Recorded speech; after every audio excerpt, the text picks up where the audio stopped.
Bien, buenas tardes. Buenas tardes a todos y a todas. Bienvenidos a este segundo webinar de la Unidad Técnica de Áreas Protegidas de la Corporación Regional de Desarrollo Productivo de Los Ríos. Tenemos hoy un evento que ha generado mucho interés. Tenemos ya 136 inscritos. Espero que todos puedan ir ingresando en la plataforma Zoom.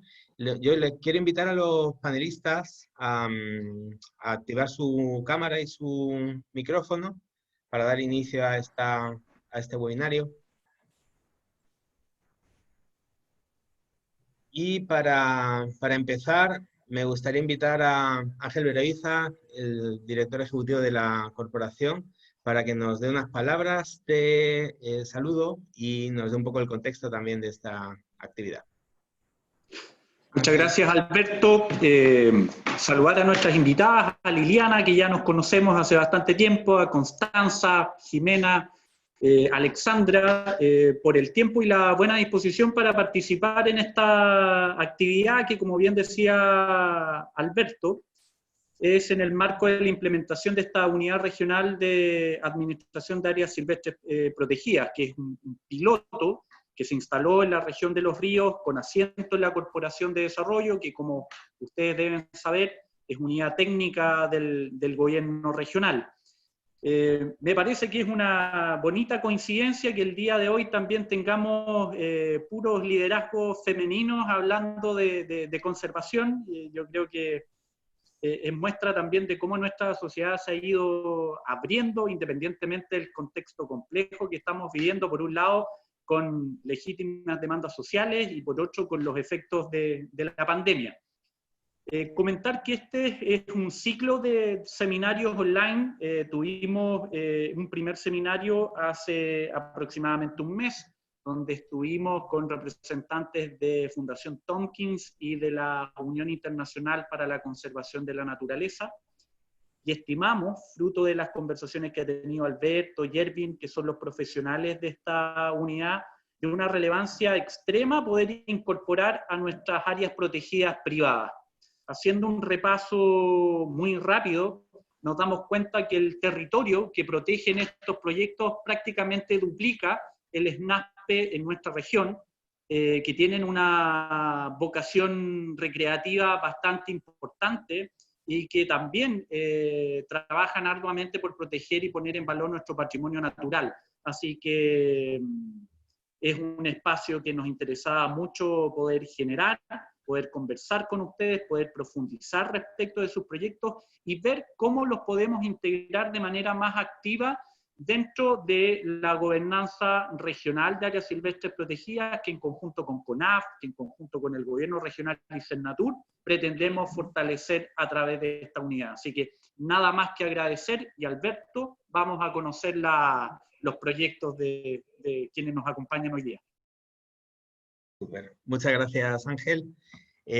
Bueno, para dar un poco el marco también de este webinar, como contaba Ángel, esto está marcado en una iniciativa que está partiendo para generar una unidad técnica que dé soporte a las áreas protegidas públicas y privadas en la región de Los Ríos desde el gobierno regional, y desde este punto de vista es fundamental considerar las áreas protegidas privadas. Siempre han sido un poco la cenicienta de la conservación, aunque formalmente están reconocidas en la Ley de Bases de Medio Ambiente, pero realmente en estos 20 y tantos años no se ha logrado generar una estructura administrativa de soporte que efectivamente le dé apoyo a estos esfuerzos por parte de privados, de una multitud de actores. Ahí Connie nos va a contar un poco, donde hay muchísima diversidad que realmente muestra que la conservación va más allá de las cuatro paredes, digamos, de las que tradicionalmente se había mantenido, y que es fundamental que surjan nuevas caras, nuevas expresiones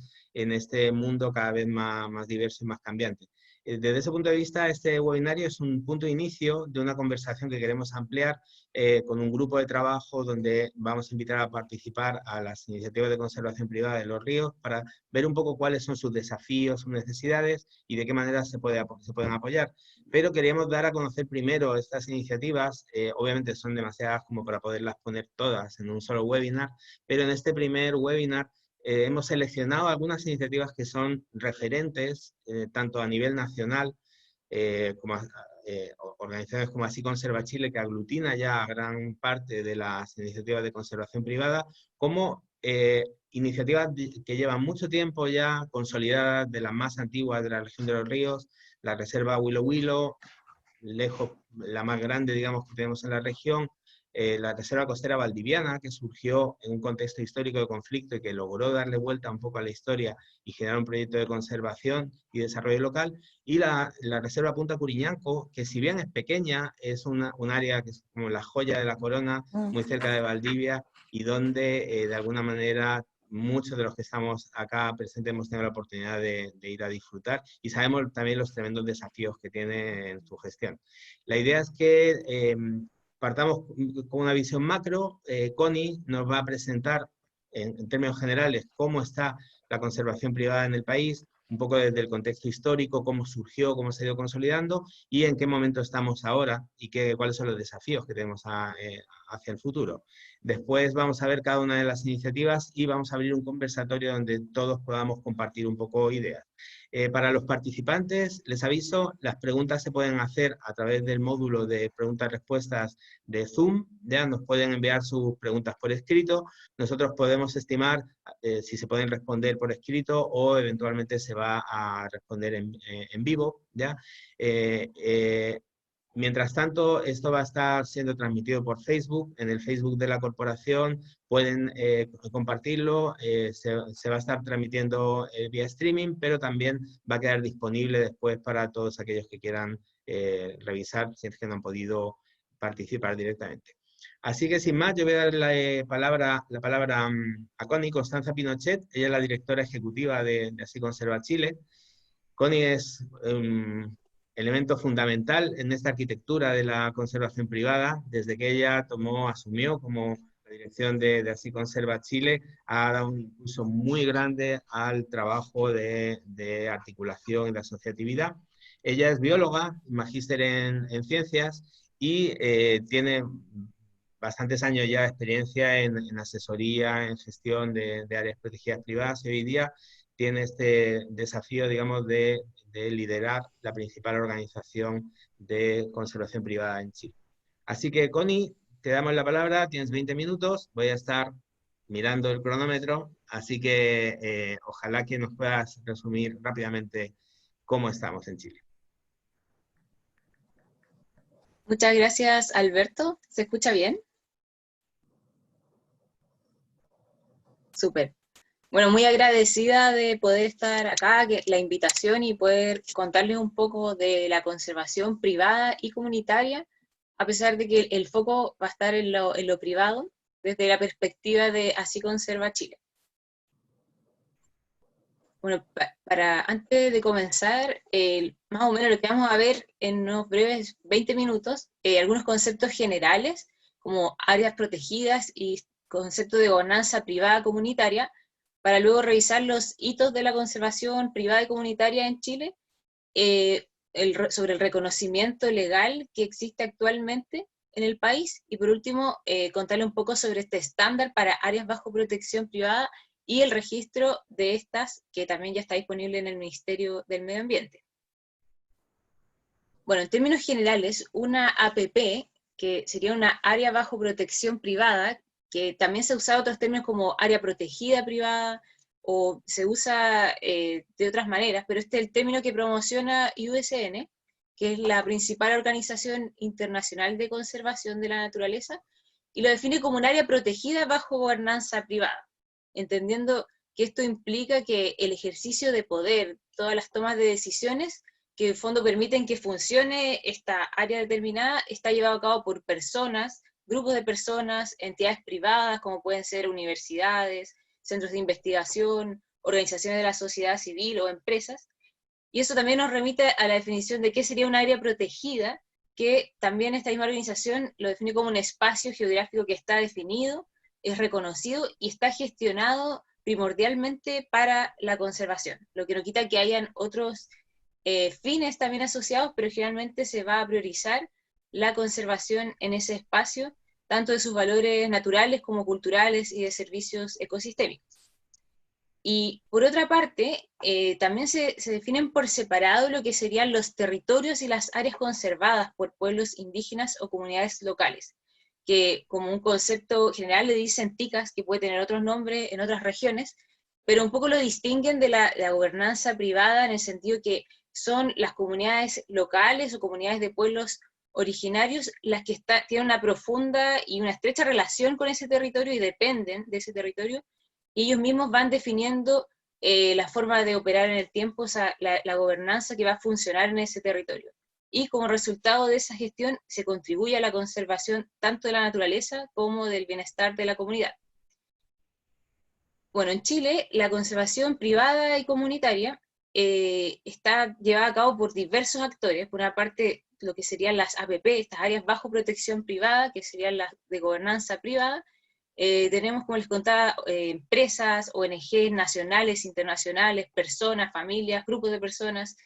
Y por otra parte, la gobernanza de pueblos originarios y comunidades locales la vemos en muchas comunidades indígenas, también comunidades agrícolas, sobre todo en el norte, y otras áreas de conservación comunitarias. Y todo esto como un conjunto, en el estudio más reciente que tenemos, se le denominan iniciativas de conservación privada. O sea, ese concepto abarca áreas protegidas de ambos tipos de gobernanza que estarían cubriendo más de 1,5 millones de hectáreas.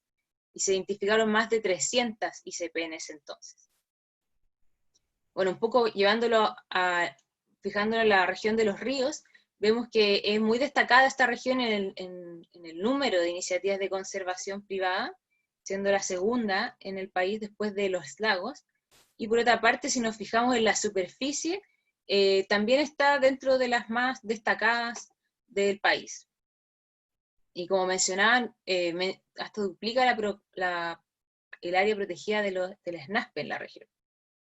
Bueno, un poco recapitulando los procesos históricos y mencionando los hitos de este proceso, las primeras iniciativas que destacaron ya desde los 90, el Parque Oncol, por ejemplo, también el Santuario del Cañi, el Parque Pumalín, y desde los 90 comienza este proceso a ser más visible, empieza a aumentar el número de iniciativas de conservación o áreas de conservación, y tenemos ya en el 97 el primer catastro de iniciativas privadas en conservación de la biodiversidad, que se elaboró por este centro de investigación, que también está relacionado a Valdivia, y planificación del medio ambiente, CIPMA, y también se coincide con una serie de publicaciones dedicadas especialmente en la conservación privada en esta revista de Ambiente y Desarrollo. Luego, la RAP, que fue la Red de Áreas Protegidas Privadas, también a nivel nacional, que sería la primera red que estaba a cargo de CODEF. Acá tenemos a la presidenta de CODEF que nos acompaña. Se consolidó a fines de los 90 e hicieron también un catastro donde se identificaban ya 104 predios que se dedicaban, y se enfocó sobre todo en la región central del país. Bueno, más tarde, un hito importante fue este primer congreso de conservación privada que se hizo en Pucón, el año 2002, y donde participaron personas, organizaciones también, y de pueblos originarios, y fue como el primer evento que empezó a unir estas conexiones. Importante también fue la creación de la Asociación Gremial de APP Valdivia, que en el 2003, al alero de un proyecto, el primer proyecto GEF que se realizó en Chile, y por otra parte, se dieron en los años 2000 estos encuentros al alero también de otro proyecto GEF para un sistema regional de áreas protegidas, donde hubo encuentros en distintas regiones del país, o sea, de los lagos y los ríos, y tenemos un encuentro en Parque Fután, que reserva Huilo Huilo, y es el tercero de estos encuentros el que dio paso en el año 2010 a la creación de Así Conserva Chile, con la firma de una asociación gremial. En el fondo, Así Conserva Chile viene a ser una consolidación de un proceso que ya tenía hartas décadas de aunar voluntades, generar lazos, también proyectos que se fueron desarrollando y se concluye en esta asociación en octubre del 2010, inaugurada oficialmente en abril del año 2012, que reunió a más de 30 propietarios, organizaciones, y también lo importante es que define ya su mismo nombre, que son una asociación de iniciativa de conservación en áreas privadas y de pueblos originarios. Bueno, los propósitos de Así Conserva Chile, por una parte, es conseguir el reconocimiento de estas áreas, asesorar a sus socios, por supuesto, representarlos en distintas mesas de trabajo, públicas, privadas, conectarlos entre sí para intercambiar experiencias, que compartan información donde hay distintas experiencias y todos son expertos en temas puntuales, y desde luego impulsar políticas y estándares para ir mejorando la gestión de estas áreas. Bueno, actualmente hay 46 miembros donde cada uno representa un área de conservación específica, o más de una incluso, ya presente en 13 regiones del país y cubre más de 600.000 hectáreas. Bueno, otro hito importante fue el año 2013, que se hizo al hilo de otro proyecto, GEF, que era un sistema nacional integral de áreas protegidas para Chile, este diagnóstico que permitió llegar, que sería la cifra hasta ahora más actual, que de estas más de 300 iniciativas de conservación privada que cubren más de 1,5 millones de hectáreas. Luego, en el mismo año, se realizó este congreso, fue latinoamericano, de reservas privadas y de pueblos originarios, también en Valdivia, es decir, Valdivia, en la región de Los Ríos, ha sido un núcleo importante de la conservación privada desde sus inicios, y este congreso juntó también muchas personalidades y generó muchos lazos para seguir construyendo este movimiento en el país. Otro momento importante fue la promulgación de la Ley del Derecho Real de Conservación el año 2016, que es una herramienta de carácter privado, que no es una figura de reconocimiento como área protegida por parte del Estado, pero sí permite crear nuevas asociaciones entre el propietario y propietaria y otras personas naturales o jurídicas, y los invito a conocer mucho más de qué es esto, e incluso nosotros proponemos ciertos estándares para aplicar este DRC cuando se haga en un área de conservación privada. Bueno, pasando un poco al reconocimiento, ¿qué hay actualmente en Chile para reconocer oficialmente un área de conservación privada o comunitaria, y qué incentivos hay? Y podríamos decir que hay una deuda en ese aspecto, porque la figura de área silvestre protegida de propiedad privada, como la define en la ley 19.300, está ahí desde el año 94, pero nunca ha habido un reglamento que las haga operativas, y por lo tanto tampoco ningún incentivo. Es decir, está solamente recae en el papel. Por otra parte, la única figura legal que podríamos decir que actualmente reconoce un área privada como un área protegida sería el Santuario de la Naturaleza, que está ya alojado en la Ley de Monumentos Nacionales. Bueno, el proyecto de ley que crearía el Servicio de Biodiversidad y Áreas Protegidas sí contempla la figura de área protegida privada, que tendría la opción de optar a múltiples categorías, y también una única categoría de área de conservación de pueblos indígenas. Sin embargo, esta ley se está tramitando en el Congreso desde el año 2011, ya han habido 2 proyectos de ley distintos, más o menos similares, y hasta el de hoy esto no está operativo, entonces todavía está en veremos. Y por supuesto hay excepciones a la regla, por ejemplo el Parque Nacional Palmas de Cocolán sí se da en un área privada, pero esto no es que alguien podría generar un parque nacional en un área privada, es algo excepcional que se dio en ese momento, y ahora, si alguien lo quiere declarar, solamente tiene a la mano la figura de santuario. Pero a muchos les pueden sonar otras figuras y genera confusión, pero hay otras figuras adicionales que sí dan otras formas de protección, de reconocimiento, pero estas no están reconocidas por el Estado como un área protegida como tal. Acá hice un pequeño resumen que probablemente alguien podría encontrar otras figuras que no incluí, pero por ejemplo dejé en amarillo todas las que son un reconocimiento del Estado, donde sería el santuario aquí la única que es como área protegida. Todas estas otras pueden aportar de alguna forma a la protección. En verde serían como figuras que ya te dan un reconocimiento internacional, y en azul son acuerdos entre privados, es decir, no pasa por un externo que te esté dando un reconocimiento, sino que es propietario o propietaria el que hace un acuerdo con otra persona para conservar. Y dejé acá en rojo solamente estas dos serían las que te ofrecen un reconocimiento como área colocada bajo protección oficial para efectos del servicio de evaluación ambiental, que implica cierta mayor exigencia al momento de que se instale, por ejemplo, algún proyecto de desarrollo. Bueno, este contexto más bien adverso en términos de reconocimiento de la labor que hacen tantas personas, organizaciones, que en realidad la tendencia que nos mostró el último estudio es que no es la norma que sean grandes propiedades o asociadas a familias adineradas, sino que la tendencia es que son pequeños propietarios que tienen presupuestos bastante reducidos y que los motiva el conservar. En realidad hay muchas necesidades y precisamente eso forja la asociación entre estas mismas áreas, y yo creo que hay una historia de fuerte asociación desde ya de los años 90, como les comentaba, con la RAP, que sería a nivel nacional, y podemos tener así Conserva Chile también como otra red nacional, pero hay otras redes, por ejemplo, macrozonales que se han ido gestando, como la Red de Conservación Norte, o redes regionales, como la Red de Santuarios de la Naturaleza de la región metropolitana, o a niveles más locales, como en Contulmo, en Valdivia, redes de parques indígenas, y también ya el año pasado, incluso en Chiloé, se empezó a armar una nueva red. O sea, esto sigue creciendo, esta asociación. También algo muy importante que estaba pendiente era poder generar un estándar que pudiera orientar y poder evaluar la labor que hacen estas áreas en términos de su manejo.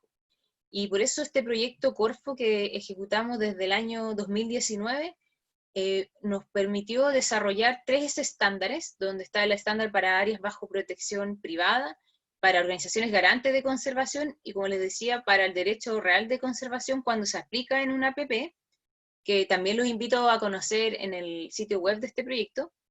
Y para lo que nos referimos hoy día, el estándar para APP está dirigido a todos, y me imagino que hay hartos presentes aquí, que son propietarios, propietarias, entidades académicas que apoyan esta labor, o funcionarios públicos, o empresas o organizaciones que también están administrando estas áreas bajo protección privada. Y este estándar, de alguna forma, se concretó en 5 principios que ustedes pueden ir desglosando en criterios e indicadores que te pueden ayudar a evaluar, y también un externo podría evaluar la gestión en este lugar, y nosotros queremos propiciar que esto también se pueda ir certificando, se puede ir reconociendo de la mano con el Ministerio del Medio Ambiente, que es el mandante de este proyecto. Bueno, y en esa misma línea se generó el primer registro de áreas bajo protección privadas y comunitarias, que está actualmente alojado en la página del Ministerio del Medio Ambiente, que los invito a registrarse, a inscribirse, porque nos va a permitir contabilizar esta superficie protegida, poder enfocar mucho mejor las políticas públicas, visibilizar todo lo que ya se está haciendo y avanzar, por supuesto, en estos incentivos.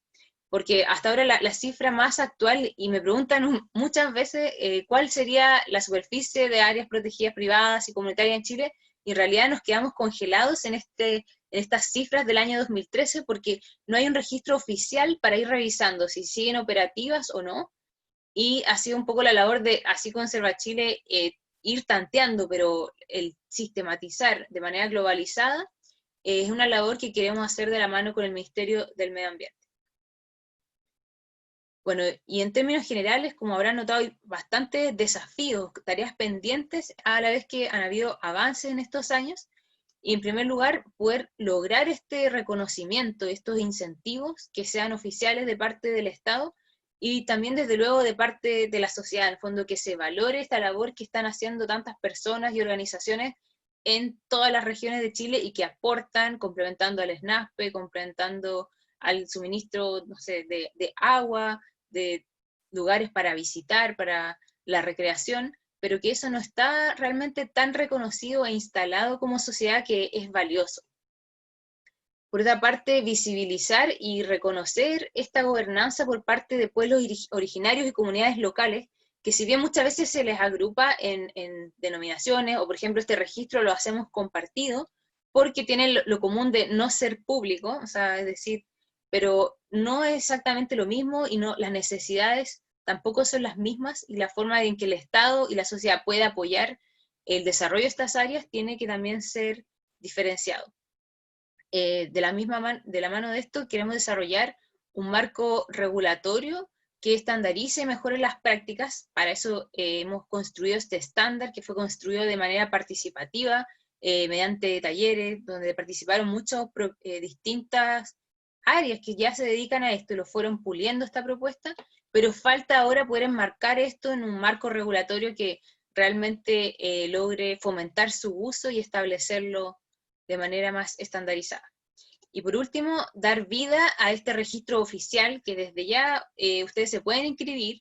Esto estamos haciéndolo operativo con el Ministerio de Medio Ambiente para que quede actualizada esta información, pero ir logrando buscar incentivos para registrarse, pero como primera parte es fundamental que las mismas iniciativas o áreas de conservación quieran inscribirse, porque es como un círculo de que empiezan a hacerse visibles como un grupo importante que merece atención y merece incentivos, para que nosotros también, como así Conserva Chile, podamos ir a sentarnos a la mesa a mostrar todo lo que se está ya realizando en Chile, que es muy importante.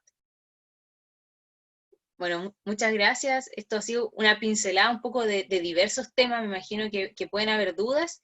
Lo invito a conocer también esta publicación de los estándares, que les dejé los links, donde hay mucho más detalle y está profundizado estos temas de la historia un poco de esto, y también de el estándar en sí mismo. Muchas gracias, Connie. Excelente panorámica histórica. Realmente es emocionante ver esas imágenes de hace 15, hace 20 años, cuando nos reuníamos con menos canas, muchas veces con las mismas energías, quizá con un poco más de ingenuidad, pero realmente es súper bonito ver esa línea de tiempo, y que hay una conexión. Y muchas de las personas que hoy día estamos acá nos encontramos en Pucón y en otras instancias. Y yo creo que es fundamental ver un poco qué es lo que ha pasado para ver dónde estamos y hacia dónde nos queremos proyectar. Y yo acá quiero agradecer particularmente a algunas personas, digamos, que nos están manifestando el interés a través del chat, nos están enviando algunas preguntas que después, más tarde, vamos a poder abordar. Yo quiero ahora, después de ver este contexto marco, digamos, de cómo estamos a nivel nacional, vamos a entrar un poco a analizar caso a caso cómo se da en el contexto local de cada iniciativa esta situación y cómo la están abordando. Yo quiero presentar a Jimena Salinas. Ella es presidenta de CODEF. CODEF es el Comité Nacional Pro Defensa de Fauna y Flora, una de las ONG más antiguas, probablemente de carácter ambiental la más antigua de Chile, que ha promocionado la conservación privada desde su inicio, desde que surgió, y que como ONG es propietaria de algunos terrenos de una red de áreas protegidas privadas que son administradas por CODEF, pero también ha impulsado procesos de articulación y de generación de políticas públicas en lo que es conservación privada.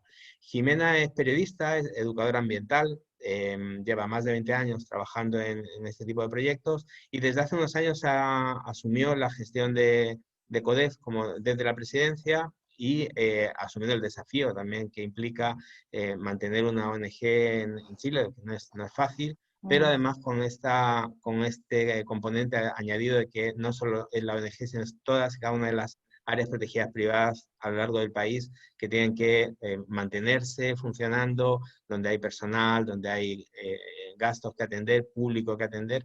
A mí me gustaría que nos cuente un poco desde su perspectiva y su experiencia, cómo es la gestión de Punta Curiñanco, la reserva Punta Curiñanco, y de qué manera ves que desde el gobierno regional se podría apoyar la gestión de esta iniciativa tan importante. Muchas gracias.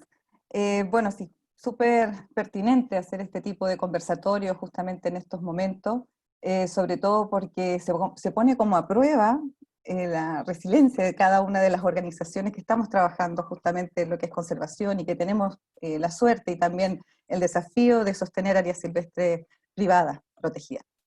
Y claro, en la historia de CODEF yo les voy a mostrar netamente la experiencia de Curiñanco, porque como bien dijo Alberto y introdujo muy bien todo, CODEF tiene una larga historia, son 50 años, pero a partir de los años 90, una de sus decisiones como para poder conservar y justamente tener como una actitud de preservar también y conservar algunas especies y hábitats vulnerables, decidió comprar y gestionar la compra de hectáreas de terrenos y áreas representativas. Y una de ellas es Punta Curiñanco. Entonces, brevemente les voy a ir mostrando y contando cómo, principalmente de qué consiste, dónde está ubicada y también darles algunas perspectivas del desafío que implica sostenerla en el tiempo. Ya son más de 20 años.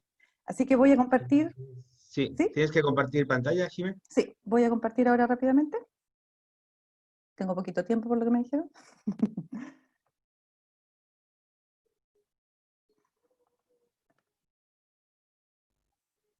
Perfecto.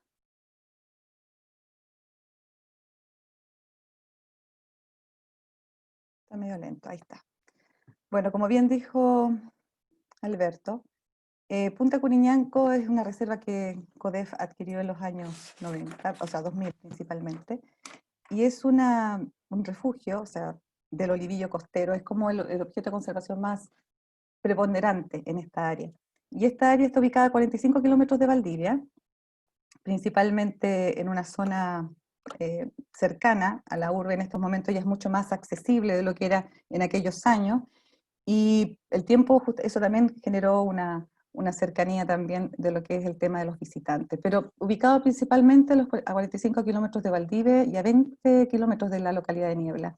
Esta iniciativa fue principalmente en el año 2000, un impulso, como les había dicho, para poder tener una política de resguardo en que, al alero de que habían grandes financiamientos a niveles internacionales que apoyaban esta modalidad de conservación, y pudimos en ese entonces adquirir este predio o esta zona, son un poquito más de 80 hectáreas de superficie, y donde se protegen distintas especies de aves, principalmente fauna y también flora, pero donde más énfasis se hace es justamente en el centenario libillo costero, que es representativo también de esta punta. Es como decía Alberto, la joyita como al final, uno entra a este lugar y se encuentra con este majestuoso bosque centenario.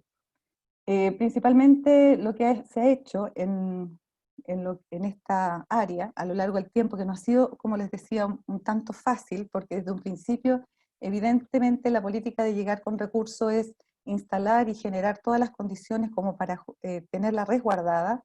Uno de los principales desafíos es justamente establecer todas estas rutas o estos senderos, y generamos principalmente 4 senderos representativos que a pulso, literalmente a pulso, se han mantenido y se han tratado de mejorar en el tiempo. Y también 5 miradores, que son también puntos estratégicos en donde uno puede apreciar la belleza escénica del lugar y también las especies que se están, depende del momento también en el año que uno va, pueden encontrarse. Voy a pasar a la siguiente. No ha sido fácil desde el punto de vista de la implementación.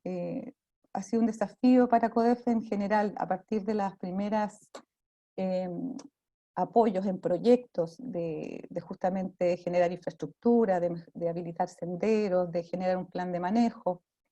En el tiempo eso se ha ido justamente estancando, y esto tiene que ver directamente con factores de gestión interna que tiene una organización, a la cual tiene también una movilidad de directorio. Hay factores internos que tienen que ver con la particularidad de la organización. Entonces tiene que ver también cómo uno en el tiempo va generando una política de gestión de un área silvestre como esta, junto a otras más. En particular con Curiñanco, tuvimos que postular a muchos proyectos, desde FPA o hasta proyectos más grandes a nivel internacional, para que podamos desarrollar una infraestructura mínima. para recepcionar a los visitantes, que en ese entonces, en los primeros años, no eran tantos. Como decía, igual Puriñanco estaba como muy al final, a la última parte de la carretera, o sea, del camino, y no era tan accesible, pero con el tiempo y con la intención de movilizar también a la gente al acercamiento a las áreas silvestres y el ecoturismo propiamente tal y de investigación, esto ha generado mayor flujo de gente. En estos momentos tenemos más de 3.500 visitas anuales, cosa que es también muy marcada por la estacionalidad y que nosotros generalmente tenemos abierto más en el periodo de abril en adelante hasta lo que es de septiembre en adelante más o menos, es como más énfasis se da justamente a que se pueda visitar la reserva. Y en esto nos genera un desafío justamente porque hay mayor carga de visitantes, mayor deterioro también de algunos aspectos relacionados con los senderos, y nos implica en el tiempo el preguntarnos cómo generamos una nueva forma de sostener este tipo de áreas. Y ahí se vincula directamente con los desafíos. Tenemos un plan de manejo que, si bien ha sido base en todo lo que significa su funcionamiento, es sumamente imperativo ya como actualizarlo en la metodología de estándares abiertos y tomando en cuenta los criterios que comentó anteriormente con la Connie. Y lo que principalmente vamos viendo es que nos vamos quedando un poco como con lo básico, en términos de mantener los guardaparques, mejorar la infraestructura. Hemos estado sosteniendo mucho trabajo en terreno relacionado con practicantes o con trabajos de investigación, se ha incorporado mucho el factor cultural, alianzas estratégicas, proyectos, pero la distancia, una de las cosas que más nos afectó, y esto tiene que ver con el nivel de cuestionar cómo uno administra literalmente un área, nosotros principalmente nos topamos con la dificultad de haber cerrado la CODEF Valdivia, por ejemplo, que era como nuestra sede allá y la que se ocupaba permanentemente de este espacio, y todo se transfirió a nivel central.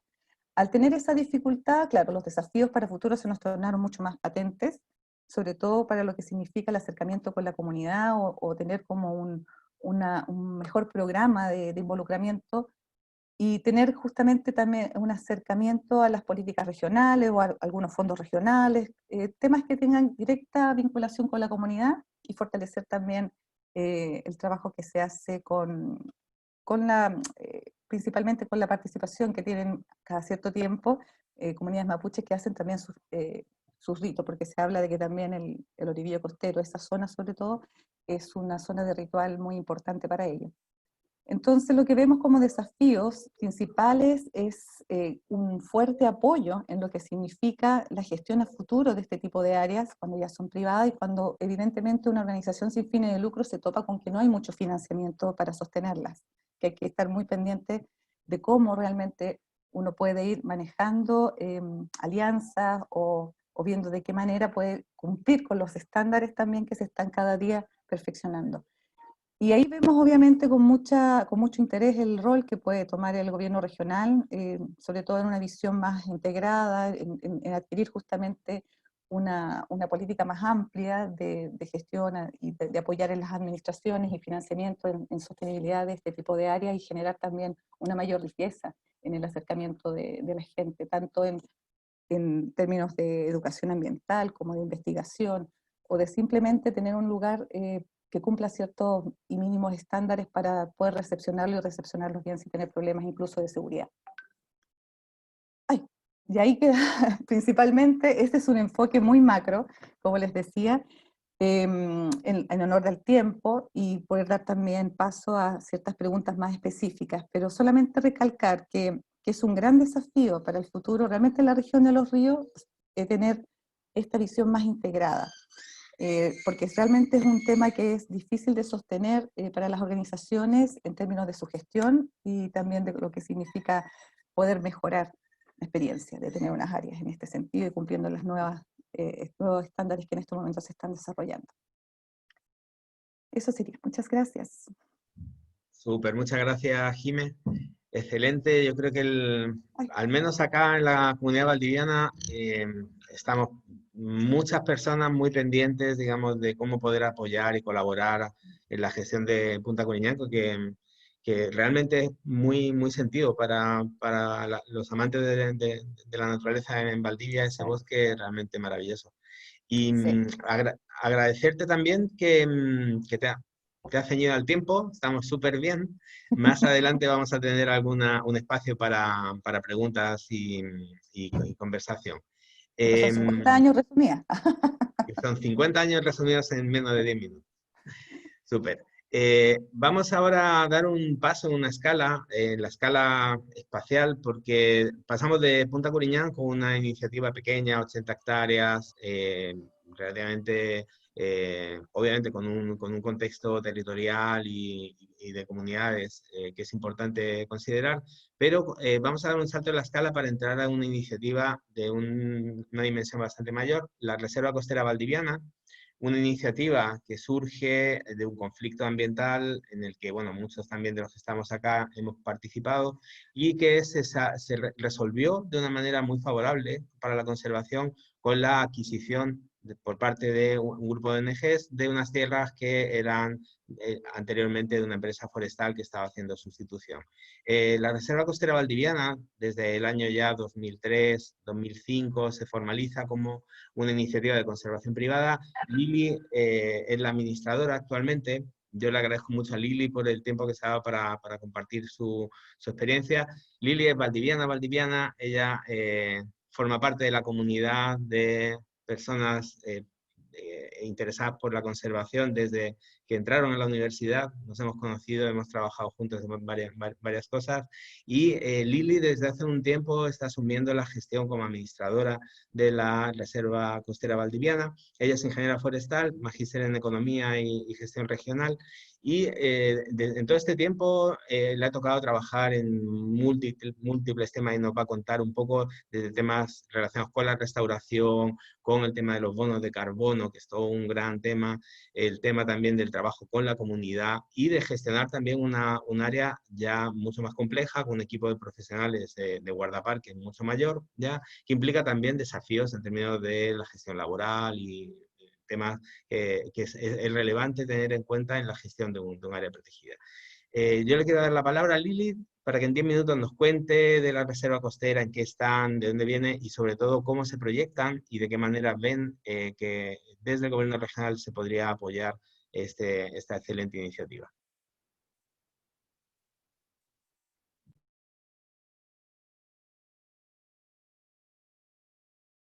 Lili, tienes que activar tu micrófono.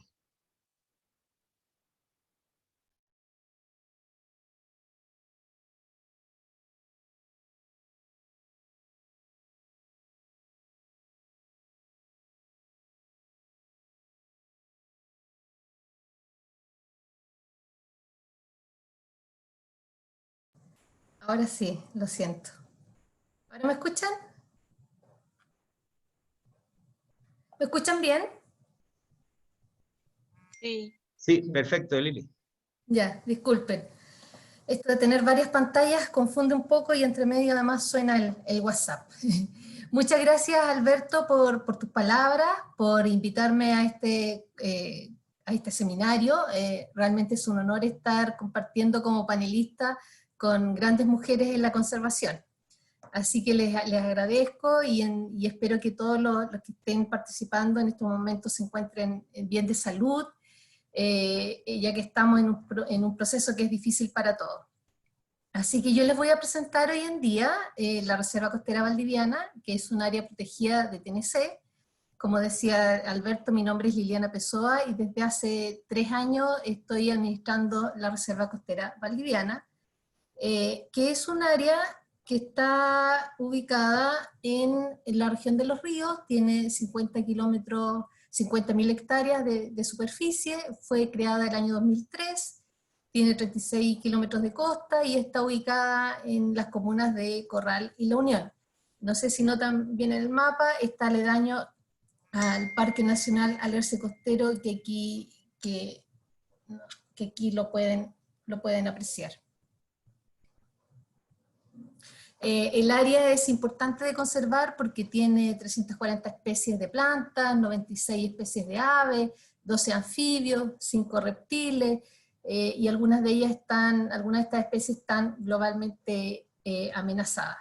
¿Por qué TNC está en esta zona? ¿Por qué llegamos a crear la Reserva Costera Valdiviana? Como bien dijo Alberto, esta zona tuvo un conflicto ambiental, pertenecía a una empresa forestal cuya función era la sustitución del bosque nativo por plantaciones de exóticas, principalmente eucalipto. Hoy en día la reserva tiene 50.000 hectáreas y tiene más de 3.000 hectáreas que son plantaciones de eucalipto provenientes de la empresa anterior. Estos bosques que alberga la reserva son bosques templados, son una ecorregión que se caracteriza por altos niveles de endemismo, ya que son bosques que están aislados y que los procesos de glaciación e interglaciación sirvieron como refugio desde el cual se protegieron algunas especies y tras la posglaciación se avanzaron hacia el resto de la región. Por eso es una zona que para TNC era importante de conservar. Y algunos de los hitos históricos, efectivamente el año 2003 se adquiere la Reserva Costera Valdiviana, en ese momento se compran 60.000 hectáreas, el año 2005 se crea como tal, se inaugura la reserva, el año 2012 de las 60.000 hectáreas que adquirió TNC se donan 10.000 para la creación del Parque Nacional Alerce Costero. Hasta ese momento la nueva región que se había creado en 2007 no tenía en su zona un parque nacional completamente, entonces se juntó la superficie que donó TNC, más la Reserva Nacional Valdivia y el Monumento Nacional Alerce Costero, y se creó el Parque Nacional Alerce Costero. ¿Por qué resalto esta parte? Porque en definitiva las 50.000 hectáreas de la reserva, más las 24.000 hectáreas que hoy tiene el parque, podemos tener un paño mucho más grande de 74.000 hectáreas, donde podemos trabajar en algunos aspectos que independiente en quién esté la propiedad son importantes de abordar, como es el monitoreo, la educación ambiental, el trabajo comunitario, la prevención de incendios, entre otros. Perdón, me salté algunos hitos. El 2012 les dije que fue la donación para la creación del Parque Nacional Alerce Costero. El 2013 hicimos un compromiso con BHP para generar un modelo sustentable. BHP nos apoyó en este proyecto y todavía nos sigue apoyando. Y además ese año lo que hicimos fue donar terreno y derechos de agua al Ministerio de Obras Públicas para un proyecto de agua potable de la comunidad de Chaihuín y de Huiro. El 2014 tuvimos nuestra primera verificación de bonos de carbono. Esta verificación fue por deforestación evitada. Nosotros logramos demostrar que con la compra de la reserva por parte de TNC evitamos la corta de 1.200 hectáreas de bosque nativo cuyo fin era la sustitución, y logramos validar y certificar con bonos de carbono bajo el estándar BCS. El 2014 asumimos en forma voluntaria una servidumbre de conservación a perpetuidad con Fundación Forecos, lo cual nos permite asegurar la conservación a perpetuidad de la Reserva Costera Valdiviana. Y el 2015 pudimos ampliar estos bonos de carbono bajo el estándar CCBA, que es un estándar de mayor complejidad, que involucra a las comunidades, la biodiversidad y, por supuesto, la captura de carbono. La reserva, nuestro equipo de trabajo en la actualidad, el equipo que está en Valdivia está conformado por 13 personas aproximadamente, son 6 guardaparques, una coordinadora comunitaria, un coordinador de conservación, personas de administración, mantención y la administradora. Nuestro programa de manejo tiene 6 programas de administración, prevención de incendios, conservación biológica, educación ambiental, uso público y participación social. ¿Y cómo trabajamos? Nosotros tenemos instrumentos de planificación, que es un plan de manejo, un plan de conservación de área y un plan de monitoreo, y cuyas acciones y labores se centran principalmente en lo que son los objetos de conservación, que es un proceso de trabajo donde se identifican cuáles son los sistemas o ecosistemas que se deben conservar para conservar toda el área. En el último tiempo, si bien la reserva no tiene un fin turístico, hemos visto cómo los turistas han aumentado en forma directa, de 500 visitantes que teníamos el año 2006 a más de 2.000 en los últimos años. Y considerando además que la reserva la cruza un camino público y estos visitantes son los visitantes que ingresan a la administración y se registran. Además trabajamos con educación ambiental con los colegios aledaños. La comunidad aledaña a la reserva son principalmente 4 comunidades, que en total son 800 personas según el último censo. ¿Cuáles son nuestros principales desafíos del área propiamente tal? Tenemos que actualizar nuestros instrumentos de planificación, tenemos y vemos como necesidad poder aumentar nuestros créditos de carbono, porque si bien nuestros créditos son por la superficie que evitamos deforestar, que estaba bajo planes de manejo, también hay el resto de la superficie la tenemos conservada y la tenemos protegida por todas las acciones que tenemos, y estamos viendo de qué forma podríamos aumentar estos créditos de carbono. También tenemos la necesidad de buscar el 100% de financiamiento para la reserva. Hoy en día este aporte o este convenio que tenemos con BHP nos cubre una parte importante, pero nos queda un delta. Sin duda, y yo creo que cuento de todas las áreas protegidas, es el mantener la infraestructura en estas zonas que son, además que son lluviosas, la infraestructura es un trabajo permanente. Como tema de TNC también creemos que es importante ampliar nuestra área de impacto de trabajo hacia la región y ver futuras amenazas que vienen con nuevas obras de infraestructura, como es la conectividad, que pueden acarrear amenazas de incendio y otros. Eso también nos obliga a mejorar nuestros equipos y aumento de patrullaje, y desde marzo tuvimos que también ver el cómo seguir trabajando, conservando la reserva, manteniendo los patrullajes, conservando el área, pero protegiendo a la vez a nuestros empleados y a la comunidad local, que ellos vieron con mucha amenaza la llegada de turistas y de gente a la zona que podrían verse afectados con el virus. Sin embargo, ellos tomaron de forma muy positiva que nosotros hayamos cerrado la reserva, y es la condición que tenemos hoy en día, principalmente para proteger a nuestros empleados y a la comunidad local.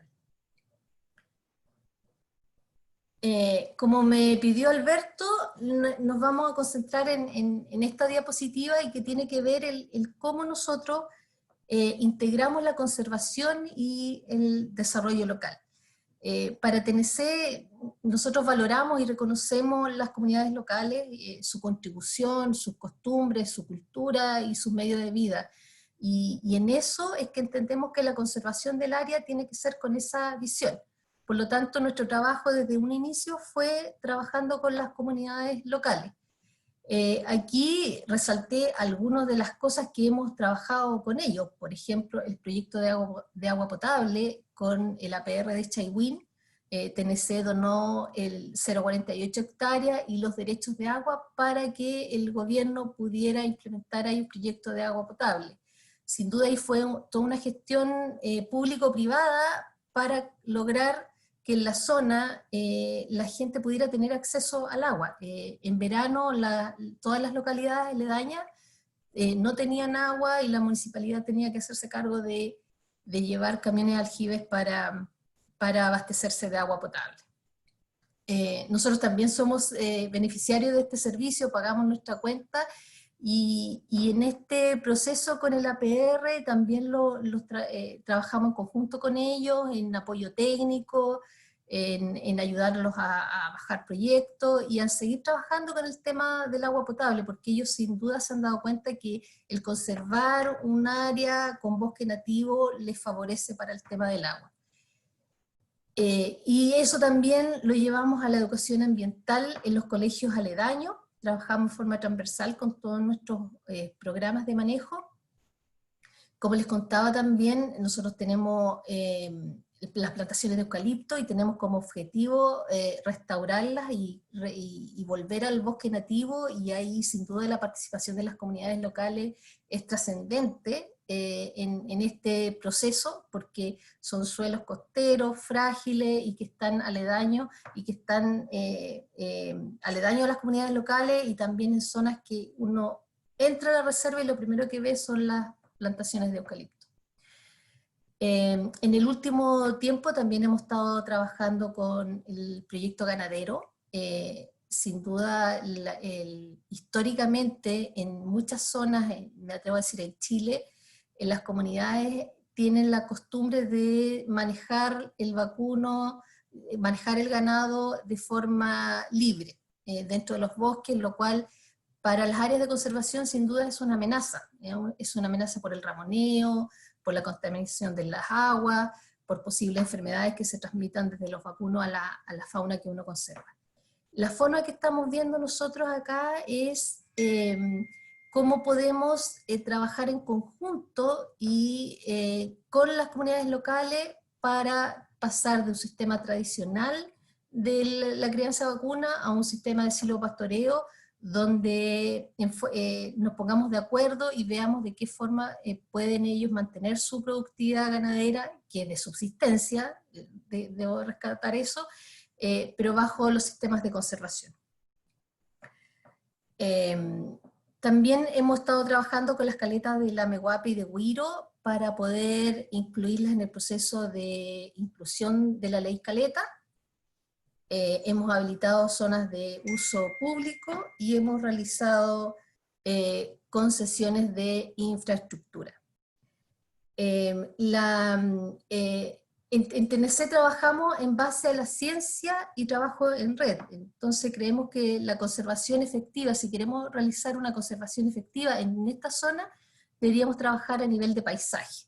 Entonces, y es nuestra intención poder llevar el trabajo que estamos realizando en estas 50.000 hectáreas, llevarla mucho más allá, por lo menos a la zona costera y a la zona de amortiguación de la reserva. Creemos que de esa forma realmente podríamos tener un impacto o verdaderos resultados en la conservación. Y sin duda esto no lo podríamos hacer solo.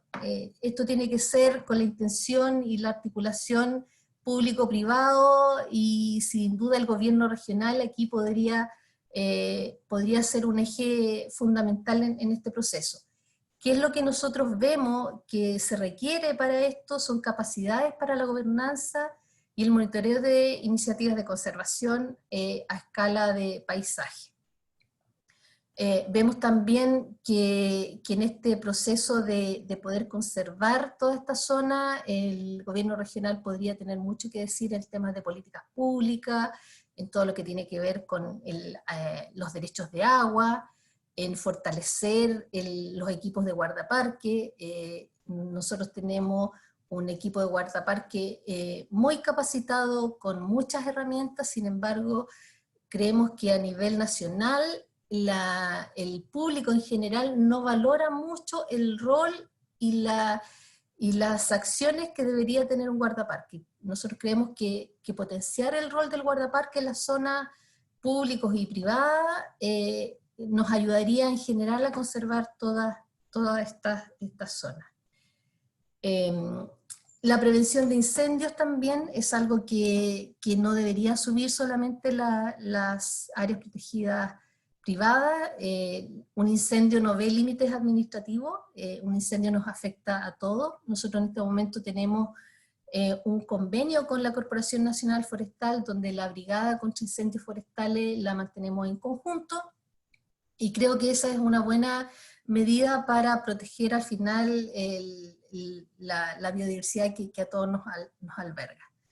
No sé cuántos minutos me quedan, Alberto, no vi la hora al principio. Sí, no, ya estamos listos.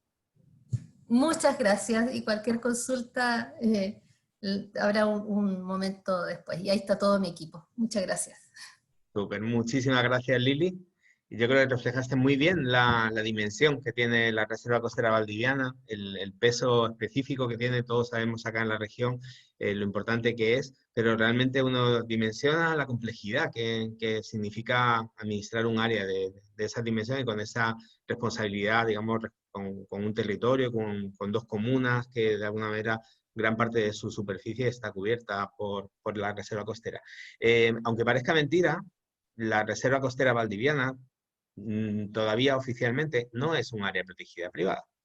Tenemos una figura de protección en la Ley de Bases de Medio Ambiente, pero lamentablemente no hemos logrado como país desarrollar los procedimientos para que una iniciativa tan importante, tan emblemática, tan estructurada como la Reserva Costera Valdiviana sea formalmente reconocida como área protegida privada.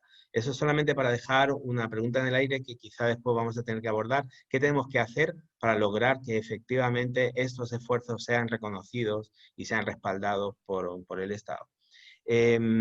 Vamos a pasar nuevamente un salto de escala.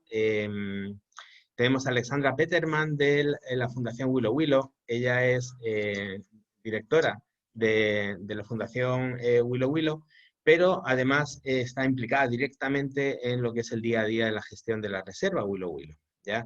Aquí es importante, ella probablemente nos va a contar, la Reserva Willow Willow es una iniciativa de conservación de las mayores del país. Estamos hablando ya de 100.000 hectáreas.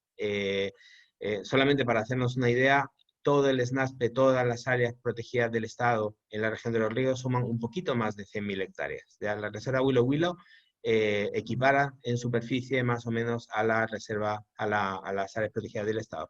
Y protege bosques, los bosques de Raulí, que están calificados como uno de los ecosistemas en mayor amenaza dentro del país.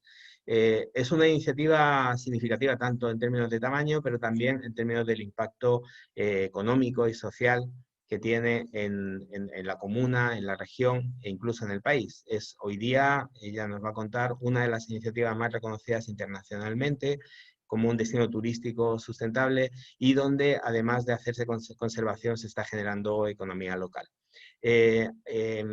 Alexandra nos puede contar mucho de esto porque ella de formación es ingeniera comercial, tiene un doctorado justamente en temas de economía y de alguna manera nos muestra que más allá de la conservación, que es fundamental, la vida, el bienestar de la sociedad depende en gran medida de estas iniciativas y de cómo se desarrolle. Ya recientemente acaba de salir una publicación que es la creación de áreas protegidas, la inversión que involucra la creación de un área protegida se multiplica por 5 en términos del rendimiento de la producción de bienes y servicios de la naturaleza que generan esas áreas protegidas en la economía. ¿Ya? Alexandra nos va a contar, yo le quiero ceder la palabra y agradecerle nuevamente por su disponibilidad. Me imagino que deben de estar en este momento a full copados con lo que implica la gestión del proyecto Willow Willow en estas condiciones de pandemia, pero nos gustaría conocer un poco más en detalle para entrar después a un conversatorio donde podamos intercambiar algunas ideas. Alexandra. Sí. Muchísimas gracias, Alberto. Voy a compartir la pantalla. Bueno, quiero agradecer enormemente esta invitación y esta iniciativa. Creo que es fundamental lo que se está haciendo aquí de generar una vinculación entre las distintas áreas bajo protección privada unidas a las áreas NASPE para poder hacer un trabajo mancomunado de conservación y desarrollo de nuestro país. En ese sentido, les voy a contar un poquito en breve lo que es la experiencia que tenemos de la Reserva Biológica Willow Willow ya de hace 20 años, desde el año 2000, y donde vemos el turismo sustentable como una real herramienta de conservación y desarrollo comunitario.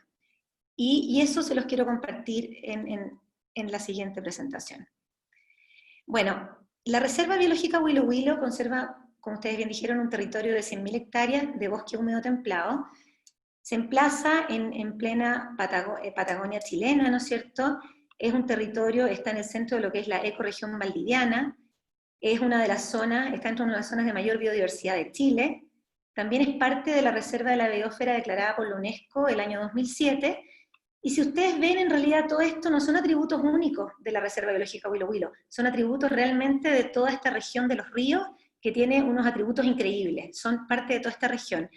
Nosotros, como una herramienta más bien de marketing, hemos tratado de aglutinar estos atributos en un concepto que denominamos la selva patagónica, la selva, por nuestra selva valdiviana increíble, única, pero en el territorio de la Patagonia, dado que nos hemos dado cuenta que a nivel internacional la Patagonia es como así los Himalayas, un ícono conocido. Por lo tanto, cuando hablamos de selva en la Patagonia, llevamos a la gente a pensar en la Patagonia, pero no en la esteparia, que es Argentina básicamente, sino en una Patagonia selvática que tenemos el privilegio de tener en la región de los ríos. Y es interesante mostrar aquí, este es un mapa, creo que es de CONAF, pero es un mapa público, donde aparecen en la región de los ríos los parques, ¿no es cierto?, SNASPE, que son los que ustedes mencionaban, Puyehue, el Parque Nacional del Secostero, Reserva Nacional Villarrica, esta Reserva Muchachos Huenco, y tenemos la suerte de aparecer aquí como Reserva Huilo Huilo. Pero como bien dijeron antes, dijeron, ¿no es cierto?, Connie y los otros, en la región de los ríos hay más de 70 áreas bajo protección privada que protegen más de 250.000 hectáreas y que están bien invisibles en todo lo que son mapas, todo lo que es difusión a nivel público. Por lo tanto, este mapa debería estar lleno de todas estas iniciativas, como decíamos, y entender que son una red junto con las áreas públicas del SNASPE para la conservación de este territorio. Ya, y bueno, y yéndonos aquí, ¿a qué es Huilo Huilo y cuáles son sus tres pilares fundamentales, que son la génesis de su desarrollo? Primero está el pilar de la conservación del patrimonio natural y cultural, luego la integración de la comunidad y la actividad turística sustentable, que es esencial para que las otras dos se desarrollen. En este sentido, yéndonos a cada pilar, para contarles un poco qué hacemos en cada uno, respecto a conservación, nosotros trabajamos en tres líneas fundamentalmente, en investigaciones, asociadas a poner en valor este patrimonio único, pero vinculados con universidades, con investigadores, utilizando un poco la reserva como laboratorio natural para realizar esta infinidad de investigaciones que se han hecho aquí. Investigación del glaciar, de flora andina, helechos, mariposa, los cuales han terminado en publicaciones y en libros. También la línea de vida silvestre, que es fundamental porque es realmente hacer conservación dura, restaurar ecosistemas. Y ahí el proyecto de Huemule es uno de nuestros íconos. ¿Por qué? Porque el Huemule existió en la región de los ríos hasta el año 80, y con el proyecto de Fundación Huilo Huilo del año 2005 pudimos traer 3 ejemplares a la región, y hoy en día tenemos más de 20 ejemplares, de los cuales 5 están en libertad, y circulan entre la Reserva Muchachos Huenco y la Reserva Huilo Huilo libremente. Y como esos también tenemos otros proyectos de conservación de guanacos, puma, ranita de balón, etc. Y en educación ambiental es fundamental porque es la manera como vinculamos a la gente y a los niños en valorar y querer su propio territorio, que es este. Y ahí tenemos trabajo con las escuelas locales, con los profesores, e incluso un diplomado de guardaparque. Respecto al pilar de comunidad, trabajamos en estas 4 líneas fundamentalmente. Nuestro enfoque siempre es apoyar el emprendimiento, el desarrollo de la comunidad a través de su propio desarrollo. Y aquí apoyamos hace ya 14 años agrupaciones de artesanas, de mujeres, que desarrollan todo tipo de productos y han generado toda una economía virtuosa, un círculo virtuoso para la comunidad, pequeños agricultores y distintos emprendimientos de ese tipo. Por otro lado, la cultura es fundamental, y uno podría decir, ¿qué tanto tiene que ver cultura con naturaleza? Es esencial. Tenemos hoy en día una Casa de la Cultura gratuita con clases de violín, teatro, coro y danza, porque si uno quiere conservar un lugar, tiene que hacerlo no solo desde la cabeza, tiene que hacerlo desde el corazón. Y la vinculación de las personas con nuestro territorio, cuando lo involucramos el arte, hace una sinergia que permite este desarrollo. En salud, sabemos que tenemos muchas carencias en todos estos lugares rurales, como es en el caso de Neptuno y Puerto Fui, y ahí aprovechamos estas gracias del turismo de hacer vinculaciones virtuosas con fundaciones, por ejemplo, como Cien Manos, que llevan médicos especialistas, y hemos logrado en los últimos años tener en 0 las listas de espera en estas comunidades, y también tratamientos dentales. Y por último, en el deporte, que nos hemos metido últimamente, hemos desarrollado una escuelita de bicicleta liderada por Francisco Duat, que es un chiquillo local, es un gran deportista, y él ha logrado vincular al alero de Fundación Willow Willow a otras organizaciones, y hoy en día tenemos una escuela de bicicleta que funciona todos los sábados para más de 30 niños locales y que permiten un desarrollo de la vinculación con el territorio a través del deporte. Y por último, el último pilar, y muy importante, el turismo sustentable. ¿Y por qué tan importante? ¿Y por qué lo vemos como una herramienta de conservación? Porque el turismo nos permite conocer, y solo cuando conocemos algo realmente lo valoramos, y cuando lo valoramos lo cuidamos. La conservación antigua, que era un poco el deber ser, no funciona tanto hoy en día. Uno tiene que la persona quiera conservar. ¿Por qué? Porque quiere el lugar, porque lo conoce. Y primero parte por conocer. Por eso para nosotros el turismo es vivir una experiencia. Por eso esta arquitectura mítica, tan espectacular y extravagante, para vincularse con la naturaleza y hacer que las personas se vinculen a esta. Y lo mismo, difundir los valores de este bosque a través de rutas con contenido, distintos souvenirs asociados al bosque, y publicaciones incluso llegando a libros. Y para decir algunos logros respecto al proyecto en los 3 pilares, solo destacar un logro en cada pilar. El gran logro en conservación ha sido el proyecto Reintroducción del huemul. ¿Qué mejor que como región poder decir, hoy en día tenemos huemules en libertad, que estuvieron extintos el año 80, ya no están extintos en la región de Los Ríos? Respecto a la comunidad, se realizó hace unos años un estudio con la Universidad de Duke, con los que tenemos una alianza estratégica, y detectó que más del 70% de las personas sienten que su calidad de vida ha mejorado desde la llegada del turismo. ¿Y por qué es esto? Básicamente porque este era un lugar con una industria forestal en decadencia, y el turismo ha permitido tener nuevos ingresos, mejores ingresos. En las familias trabaja la mujer y el hombre, por lo tanto son 2 sueldos en un mismo hogar, y también permite que trabajen los jóvenes, los mayores, y permite también desarrollar diversos emprendimientos. Muy distinto a una estructura forestal que es una única empresa. Esto es una diversidad de personas. Y por último, el turismo sustentable ha permitido que se aumente de 4.000 visitantes en el año 2000, en el año 2005 más o menos, a hoy en día más de 100.000 visitantes al año, lo que nos permite estar cerca de destinos tan conocidos dentro de Chile como Torres del Paine.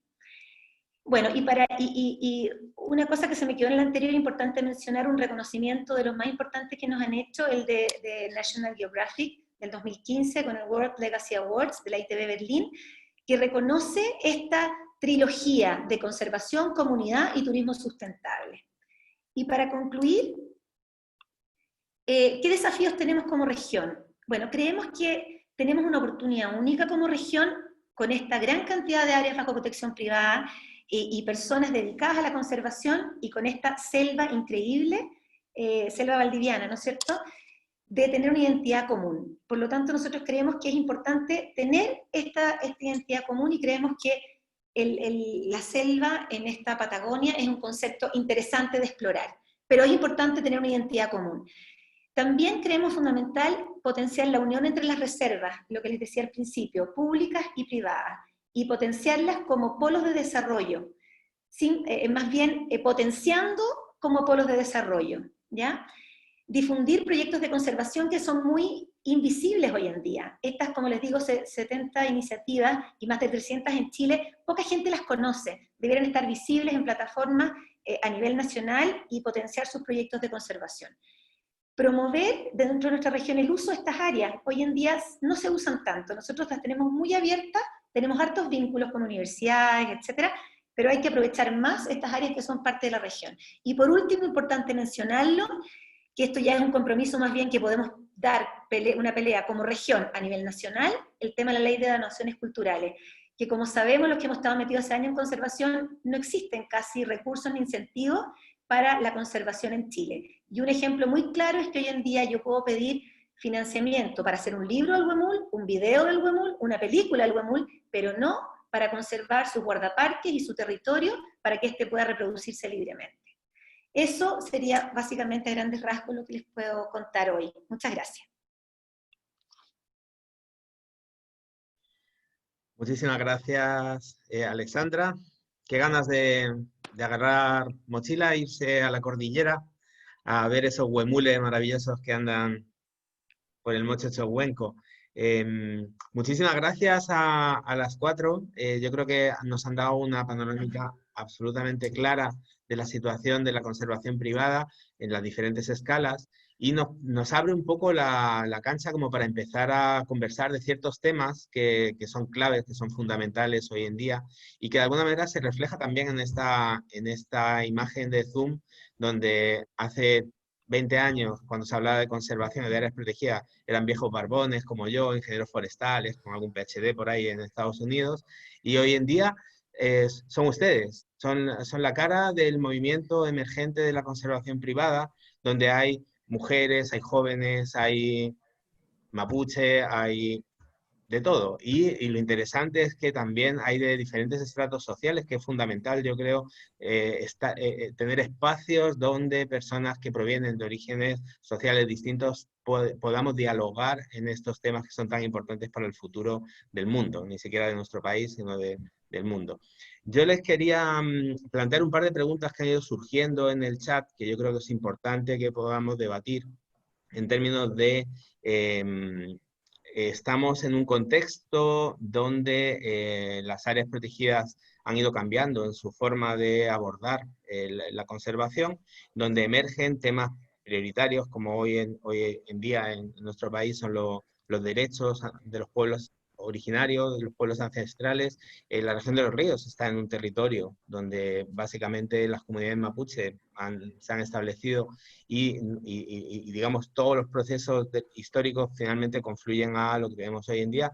Hay algunos participantes que nos están preguntando de qué manera están abordando en cada una de las iniciativas la relación con las comunidades de pueblos originarios que existen tanto en la costa de Valdivia como en la cordillera, y cómo ven que se podría proyectar este trabajo asociativo con las comunidades.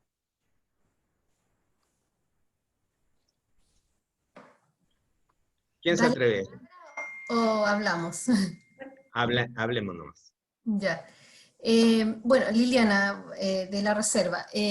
Como les comentaba, para TNC el trabajo de conservación involucra a las comunidades y sobre todo a las comunidades aledañas que han vivido ahí, que conocen el territorio mucho mejor que nosotros, no necesitan tener un postdoctorado para saber cómo funciona su hábitat, cómo funciona la biodiversidad, por lo tanto hay que incorporarlos, es como un derecho propio de las comunidades aledañas. Y en ese sentido nosotros hemos trabajado con las comunidades aledañas, pero con las organizaciones de base, con los sindicatos de pescadores, viendo de qué forma podemos apoyarlos técnicamente en sus áreas de manejo. Les comentaba también lo que tenemos con las caletas que están en Huiro y en Lamehuape. Esa es una problemática que se ve a nivel nacional. El tema de las caletas, los pescadores necesitan resguardar sus áreas de manejo, sin embargo, en esas zonas aledañas, donde ellos tienen sus áreas de manejo, el territorio les pertenece ya sea al Estado o a un privado, y hay que buscar las herramientas de cómo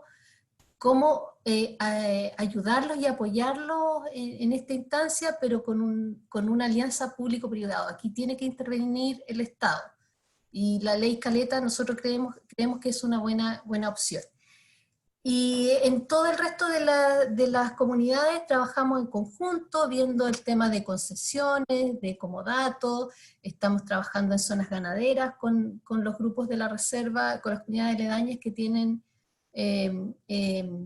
sus ganados ahí en la reserva, pero creemos que tiene que haber un rol potente del Estado y en la región de los ríos del gobierno regional, para que pueda implementar herramientas que vayan a favorecer a estos grupos, a estas organizaciones de base que lo requieren para su desarrollo.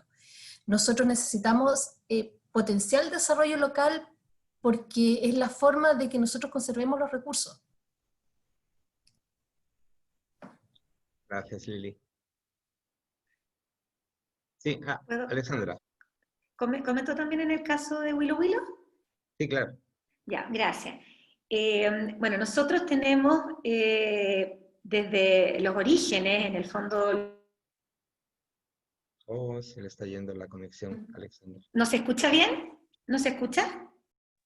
Se escucha entrecortado, parece que tienes un poco la conexión. A ver, ¿ahí se escucha bien o no? Ya, Ahí se escucha bien. Perfecto, perdón. Bueno, desde su origen, la vinculación con las personas ha sido muy importante. O sea, si uno quiere conservar un lugar, esto trasciende vidas. Por lo tanto, la comunidad tiene que estar involucrada, sus niños, sus nietos, porque esto trasciende vidas humanas. En el tema de las comunidades de pueblos originarios, somos vecinos de Lago Neltume, donde hay diversas comunidades que se han ido desarrollando bien vinculadas al turismo, y hemos hecho mucha relación con ellos asociado a talleres de estas artesanas que yo les comentaba. Se han desarrollado varios talleres de rescate de las raíces de ellos, desde distintas figuras asociadas a sus costumbres, que finalmente se transforman en souvenir, también libros de rescate, Cayinco, por ejemplo, el Lago Sagrado, que tiene que ver con todo un rescate y relato de entrevistar a todas estas personas que tienen todo un conocimiento y que se pone en valor en el territorio, que después esos conocimientos se pierden. Entonces hubo todo un trabajo ahí de rescatar eso y llevarlo a un libro que se llama Cayinco, el Lago Sagrado. Pero también dentro de la reserva desarrollamos rutas con contenido, por ejemplo, como el Sendero del Poeta, basado y en homenaje de Licura Chihuailaf, este gran poeta que ahora está postulado a Premio Nacional, ¿no es cierto? Y ojalá se lo gane esta vez, y que es todo un recorrido con sus poemas, y él fue para allá y fue realizando poemas para distintos lugares de este territorio, y como eso también, distintas rutas de ese tipo con contenido. Entonces, de distintos ámbitos, nuestro foco siempre es poner en valor ese patrimonio. En este caso, el de los pueblos mapuches asociados a la zona, que son vecinos nuestros. Yo cortito nomás sumar que el hecho por ejemplo, nosotros tener un sector que es como consagrado también para el tema de ceremonias que están desarrollándose en el sector del olivillo costero. Claro, nosotros como CODEF no hemos desarrollado una gran política de integración propiamente tal, pero sí facilitamos el hecho de que se mantengan esas prácticas o esas costumbres. No hemos intervenido mucho en eso, estamos justamente tratando de establecer, y ese es el gran desafío, de tener como una estructura mucho más integral o mucho más conocida dentro. Y uno de los factores, como mencioné anteriormente, es un hecho que se baja netamente nuestra capacidad administrativa por estar un tanto alejados, pero está dentro de nuestro plan, está de incorporar y de fomentar también una ampliación en términos del involucramiento cultural.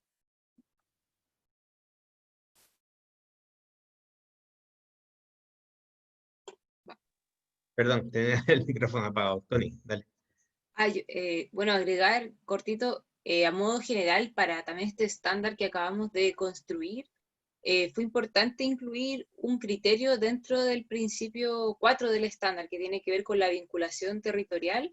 Es un criterio que tiene a su vez 3 indicadores sobre el derecho de los pueblos originarios, es decir, que el área de conservación privada respete los derechos y las costumbres de los pueblos originarios, ya sea como en la planificación de lo que hagan, como en las acciones de conservación, en el sentido de que comprender el contexto, o sea, activamente buscar qué comunidades hay alrededor, y si hay tema histórico, conversar con las comunidades, y si también hay un uso ancestral de esos territorios, avanzar en lograr acuerdos. O sea, eso es algo que lo proponemos en el estándar, cómo ir aterrizándolo, es algo que queremos ir trabajando, pero desde Así Conserva Chile, y en realidad todos los que construyeron el estándar, hay un consenso de que es importante respetar esos derechos.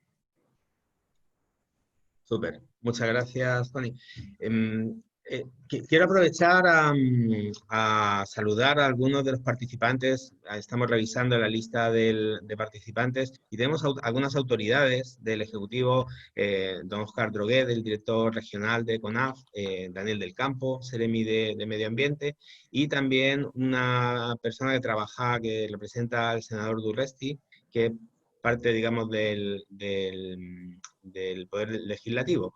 Desde este punto de vista, yo creo que podemos aprovechar la instancia que tenemos representantes tanto del Ejecutivo como del Legislativo, y me gustaría preguntarles a ustedes, como gestoras de iniciativas de conservación privada, muy rápidamente, ¿qué les dirían, qué sería el mensaje que le transmitirían hoy día a los tomadores de decisión para que efectivamente el Estado pueda apoyar de manera efectiva a las iniciativas de conservación privada? Tienen 10 segundos para pensar. Ya, Alexandra. Parto al tiro. Lo vengo pensando hace muchos años, más de 10 segundos. Básicamente yo creo que ahí el senador Durresti ha sido un gran apoyo cuando tratamos de llevar la iniciativa de la ley de donaciones y tratar de que se ampliara a patrimonio natural y cultural. Yo creo que estuvimos a punto ahí, y fue bien transversal, fue Andrea Molina también, de distintas partes, fue una iniciativa bien transversal, y yo creo que hoy en día ya espero que ya en algún minuto esté maduro y podamos tener esa ley de donaciones como patrimonio, porque eso nos permitiría abrir un flujo de donaciones mucho mayor al que hoy en día tenemos. O sea, en realidad las áreas naturales no tienen hoy en día financiamiento. Y si pudiéramos acceder a pedir a empresas, como yo les decía, para poder financiar proyectos como el de Huemule, y no solo poder pedirlo asociado a hacer un libro o un video, sino que a proyectos reales de conservación, yo creo que ese es el gran debe que tenemos a nivel de Estado. Gracias. Hola, estoy de acuerdo con Alexandra, es importante avanzar con la ley de donaciones, sin duda. Yo quiero rescatar algo que dijo Alberto. Nosotros llevamos 17 años trabajando en la reserva y sin duda es un área que para a lo mejor la comunidad valdiviana puede decir es un área protegida, pero no estamos reconocidos y esa es una gran problemática. Voy a aprovechar de responder una de las consultas. ¿Por qué nosotros buscamos la servidumbre de conservación perpetua? Porque el año 2014 estábamos impulsando el derecho real de conservación. ¿Qué significan estas dos herramientas? Es que tú tienes una herramienta legal, sin duda es entre privados, pero por lo menos tienes algo para asegurar la conservación. Nosotros creemos que es necesario avanzar hacia allá, a que las áreas protegidas sean reconocidas, por un lado, que se puedan bajar algún tipo de recurso, algún tipo de financiamiento. Nosotros tuvimos toda una problemática con el pago de los derechos de agua, por ejemplo, que son millonarios. Ahí también está el tema del código de aguas, el cómo se pueden reconocer el agua como necesaria para la conservación de la biodiversidad. Entonces son varias aristas las que uno podría enfrentar al reconocer las áreas protegidas privadas. Y voy a responder la pregunta de Francisco Contreras. Nosotros firmamos esta servidumbre voluntaria de conservación porque el 2014 no existía el derecho real de conservación. Y queríamos ver y buscar la forma de cómo aseguramos la conservación, ya sea estando TNC hoy en día como propietaria de la reserva o quien sea futuro. Esperamos que siempre sea TNC de todas maneras, pero la idea es asegurar esa conservación. Por eso nosotros adaptamos lo que es una servidumbre de paso, que es más conocida en Chile, la modificamos y la adaptamos a una servidumbre voluntaria de conservación que se inscribe en el conservador de bienes raíces, donde tú dejas algunas restricciones y algunas directrices que indican que yo voy a conservar esta área bajo este marco, y quien me fiscaliza es tal institución, en el caso nuestro es Fundación Forecos. Espero que haberle respondido a Francisco Contreras. Gracias, Lili. Yo solamente sumar, bueno, de acuerdo con ambas en lo que están planteando, y también llamar la atención en términos de, claro, también hacer una conversación con respecto a la filantropía y todo lo que se tiene que facilitar para que realmente puedan bajar recursos o venir recursos desde el extranjero sin la merma que significa directamente el tema de impuestos. O sea, de todas maneras, ahí hay una conversación también muy amplia en torno a cómo podemos facilitar el acceso de recursos libres, por decirlo de una manera, para ese objetivo, conservación, y no tener otras cosas que estar armando como para poder cumplir ese mismo propósito. Lo otro, que yéndome más a lo local, también tiene que ver con cómo se planifica el territorio, en términos también de qué es lo que nos va rodeando. Nosotros, por ejemplo, en Punta Curiñanco vamos viendo cómo se va parcelando a nuestros alrededores una cantidad de parcelas ya de distinta dimensión, pero que uno ve justamente cómo se empieza a generar esta como parcelación y también un poco asfixiar el área, en nuestro caso que es más pequeña, por parcelaciones privadas. Así que también daría como una alerta en torno al criterio con respecto a cuando ya está puesto en el mapa territorial que existen estas áreas, en cómo se va distribuyendo en sus alrededores. Yo solo complementaría en el tema del reconocimiento, que bueno, desde el Congreso es importante que apoyen los proyectos de ley que den este reconocimiento oficial tanto a las áreas privadas como a las de pueblos originarios, pero también que venga asociado a incentivos potentes, porque los que están actualmente en el proyecto de ley del Servicio de Biodiversidad y Áreas Protegidas son muy básicos, o sea, si bien la exención de impuestos, por ejemplo, territoriales puede ser algo, es muy pequeño y se necesita que también dentro de los parlamentarios vayan difundiendo un poco la labor social que ejercen estas áreas, que un poco la hacen meritorias de realmente incentivos por parte de la misma sociedad, que son los que canaliza el Estado. Súper, muchas gracias. Y bueno, hay varias, tenemos un montón de preguntas, hay varias que yo creo que se van a tener que quedar sin responder, pero hay una en particular que me parece interesante en relación un poco al contexto actual. Hemos vivido esta situación de pandemia con todo lo que ha supuesto, digamos, el impacto que ha tenido para la economía y para la actividad cotidiana de todos, y me imagino que ha tenido un impacto importante también en cada una de las iniciativas. Y ahora viene un poco el que va a venir después, en términos de la reactivación del turismo, en el momento que se den las condiciones para ello, o la reactivación de las actividades normales, entre comillas, que se puedan desarrollar en las áreas protegidas.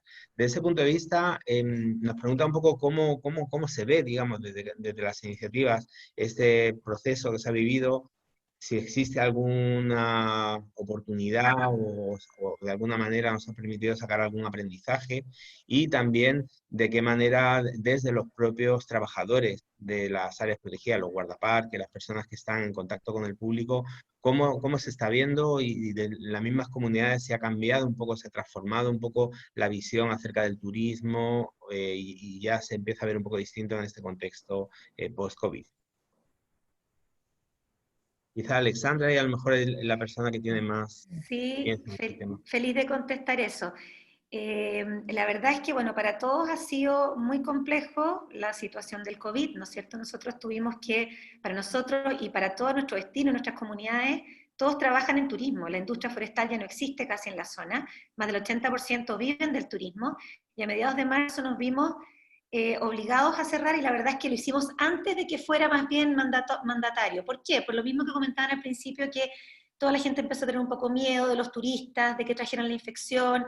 Fue todo un tema que decidimos como comunidad, en realidad, cerrar antes, el parque y todos cerraron, desde el 15 de marzo. Pero imagínense lo que es ahora, a mediados, fines de agosto, sin ingresos, para toda esa comunidad, incluyéndonos también, teniendo que mantener, nosotros tenemos cerca de 300 personas, en cuanto a fundación, el lado del turismo, etcétera.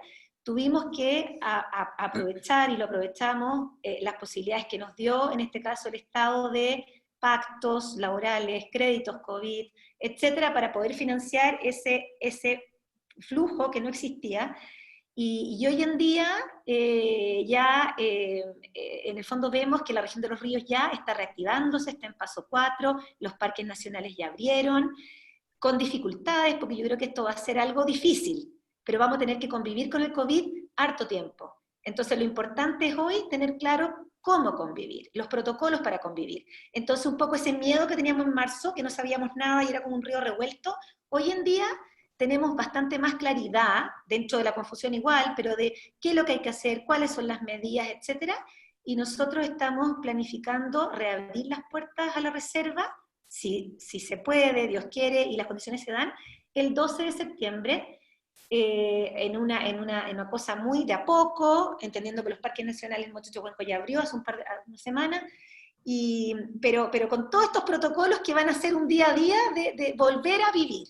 Pero creo que la naturaleza es muy sanadora, entonces el permitir que la gente vuelva a conectarse con los parques, que son grandes espacios abiertos, creo que es una necesidad hoy. Entonces creo que en ese sentido tenemos ese compromiso de lograrlo de buena manera, pero que sí se pueda hacer un acceso seguro a los parques. Y en eso estamos nosotros trabajando todos los días para que resulte. Sí. Alberto, en el caso de la Reserva Costera Valdiviana, nosotros cerramos la reserva para visitas, para viajes de los que estamos en Valdivia a la reserva, para educación ambiental, para todo tipo de reuniones, el 7 de marzo. Cancelamos reuniones que teníamos planificadas, viajes que venían de afuera de la reserva, y el día 15 o 16 de marzo la comunidad aledaña a la reserva puso una barrera sanitaria particular de ellos. Nosotros los apoyamos con algunos implementos porque a diferencia tal vez de lo que pasa en Huilo Huilo, la comunidad aledaña ha aprendido el tema de turismo, vamos avanzando, pero esta era una zona forestal. El turismo no existía antes que estuviera TNC. Había una empresa que cortaba el bosque nativo y plantaba eucalipto, entonces no había restaurantes, o si había uno, no había cabañas, y de a poco la gente ha ido implementando por la llegada de la reserva y después por la creación del parque. La comunidad ve con satisfacción que nosotros tengamos cerrado, además que nuestros guardaparques y la gente que trabaja ahí es de la comunidad. Nosotros lo que hicimos con ellos, implementamos sistemas de turno, son guardaparques que sale un turno y entra el otro, no se mezclan, y dos personas que hacen trabajo administrativo trabajan desde sus casas en las zonas aledañas, ellos son parte de la comunidad. Y proyectos que tenemos, por ejemplo, con la Universidad Austral, lo están haciendo el mismo equipo de guardaparques, las reuniones con la gente, con el equipo, porque a la zona no ha habido ningún contagiado en la zona aledaña directamente. Y esto ha sido también por mandato institucional. Nosotros por mandato institucional no podemos tener, ni abrir la reserva, ni tener reuniones. La última fecha que nos dieron es el 4 de enero del 2021. O sea, más adelante vamos a ver si hay otra fecha. Creemos que sin duda puede ser un impacto para la comunidad. El Parque Nacional Alerce Costero, que está aledaño a la reserva, lo abrió, nosotros vamos a seguir trabajando con ellos. Hemos trabajado en conjunto por muchos años, como les contaba, tenemos una brigada contra incendios en conjunto, vamos a tener que evaluar cómo vamos a trabajar ahí, tenemos mucho trabajo por delante, pero el mandato que tenemos como institución es que tenemos que cuidar a nuestros empleados, a las comunidades y con quienes trabajamos. Ahora, eso es una gran diferencia con las áreas protegidas privadas que dependen de los ingresos de las entradas. Entonces, nuevamente, y estoy hablando de áreas protegidas grandes y chicas, nosotros no cobramos por las entradas, no son nuestros ingresos, nosotros buscamos otras fuentes de financiamiento, pero sin duda esta situación afecta mucho a la mayoría, yo me atrevo a decir casi a todas las áreas protegidas privadas, cuyos ingresos dependen de las entradas, de los talleres, de los cursos, de los visitantes. Súper, gracias Lili. Le quiero dar la palabra a Jime porque además tiene que ausentarse porque quería despedirse de nosotras. Sí, bueno, pero también sumar un poco aquello que sí, no es menor. Nosotros también tuvimos que tomar todas las precauciones y tuvimos que cerrar el parque y tuvimos la suerte, entre comillas, digo, porque evidentemente el acceso está súper denotado de una manera que puede controlarse y tenemos que resguardar a nuestro guardaparque, que más encima es parte del sector como más vulnerable. Entonces, al hacer aquello, caímos justamente lo que contaba Liliana, que si bien Punta Curiñanco no tiene permanentes proyectos, sí una gran parte de lo que ingresa por las visitas es justamente la que nos ayuda a sostener y generar algunas mejoras en el mismo parque. Entonces esto ha sido justamente un muy difícil momento y vamos viendo cómo va a seguir el tema y cómo se va a poder enfrentar para más encima acercándose a la temporada alta, en la que igual existe una presión, a nosotros todavía nos siguen llegando visitantes a pesar de que está todo suspendido. Entonces aún así existe un querer volver a las áreas y coincido completamente con Alexandra en que en realidad hay que darle el enfoque de valor que tienen estas áreas para justamente enfrentar estos momentos también. El hecho de que los parques son una fuente de ejemplo único de lo que significa la salud en el planeta incluso. Eso es un gran aporte que también se puede dar a sentir que estamos generando un bienestar mayor. Y el hecho de que la gente se acerque a los parques o a estos ecosistemas que estén resguardados de esta manera es un camino que 100% es algo que se tiene que seguir fomentando. Y bueno, yo les pido también muchas gracias, o sea, les digo muchas gracias por este espacio, que realmente ha sido fabuloso poder conversar y actuar, y espero que se generen mayores canales también de conversación, otras instancias de reunión y de potenciar la fuerza que tenemos en la zona para dar, obviamente, una mejor propuesta o una mejor manera de trabajar en conjunto en torno a la conservación. Yo lamentablemente me tengo que despedir, pero les agradezco mucho el espacio. Muchísimas gracias, Jiménez. Vamos a estar ahí en contacto. Lili parece que también tenía que irse. Yo les agradezco muchísimo. Vamos a seguir en contacto. Justamente había una pregunta que tenía en relación con eso, de qué es lo que viene ahora. Después le voy a dar la palabra a Ángel para que nos cuente un poco desde la perspectiva, digamos, de la corporación, pero para nosotros es súper importante este evento porque es el punto de inicio de un trabajo colaborativo que vamos a empezar a desarrollar. Queremos armar un grupo de trabajo e invitar a todas las iniciativas de conservación privada de la región a poner en común todos sus desafíos, todas sus necesidades, sus problemáticas y convertirlo en un documento de trabajo que pueda alimentar una agenda regional de áreas protegidas, donde también queremos en este espacio de gobernanza regional que estamos construyendo que efectivamente estén representadas las áreas protegidas privadas. Todavía tenemos que validar la propuesta, digamos, con diferentes actores, pero la idea es generar un espacio de gobernanza regional donde se pongan en común estas ideas y donde las áreas protegidas privadas tengan realmente una representación, donde podamos llevar esa agenda y que haya personas que la puedan presentar y defender. Y bueno, Ángel, probablemente le han surgido miles de preguntas, miles de ideas de este webinar. Yo le quiero dar la palabra para ir cerrando también porque tenemos un compromiso de cierre a las 5:30 y ya estamos un poco pasados. Muchas Ángel. gracias, Alberto. Agradecer nuevamente a las expositoras y la verdad, efectivamente, quedamos muy interesados. La idea es que este espacio haya sido una primera conversación donde era necesario profundizar respecto de sus proyectos de conservación, de sus experiencias personales en torno a la participación en proyectos de conservación y de turismo de intereses especiales, pero me toca también plantearles el marco. Esta unidad regional, esta unidad piloto, no es voluntad solamente de la Corporación de Desarrollo Productivo, aquí están todas las autoridades regionales detrás de eso y yo creo que es una garantía bastante importante. En buena hora participaron también otras autoridades de nivel regional y nacional que pueden dar cuenta de algunas necesidades o requerimientos que ustedes como representantes del mundo de la conservación privada tienen, pero esta es una iniciativa que recién comienza. Este piloto tiene una duración de 2 años, lo lidera técnicamente Alberto en conjunto con Erwin Martínez, y la idea es generar un núcleo de trabajo que tiene como objetivo principalmente 3 aspectos. Primero, fortalecer la gobernanza de nuestro sistema regional de áreas silvestres protegidas, integrando, por supuesto, a los actores privados. Luego, avanzar en el desarrollo de nuevos modelos de gestión que vayan integrando, por ejemplo, lo que nos contaba Liliana, el tema de los bonos de carbono, el pago por servicio ecosistémico, la generación de, como bien hace Willow Willow, de un concepto de turismo en conservación con el objeto de que las personas, a propósito del conocimiento de las funciones ecológicas de los ecosistemas, puedan apreciar, puedan conservar con conocimiento de causa, ¿ya?